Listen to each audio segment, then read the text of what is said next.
ওই আগে চেয়ার থেকে বসে উঠতে পারতাম না, কিন্তু ওটা তো খুবই অসুবিধা ছিল। এখন চেয়ারে এই যে বসে আছি, চেয়ারে বসার পরে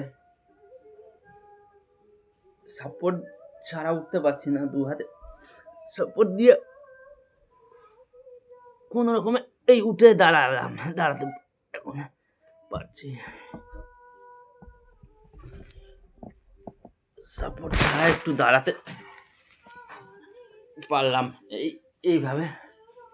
আজ 1 বছর পরে কোনো রকমে দাঁড়ালাম সাপোর্ট ছাড়া, মানে 2 হাতে ভর দিয়ে চেয়ার থেকে উঠতে পারলাম।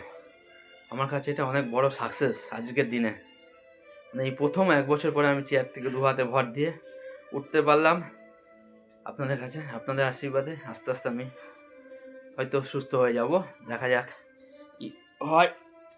মানে বসতে উঠতে যেতে কষ্ট, এভাবেই জীবন টেনে নিয়ে বেড়াবো, চলবে।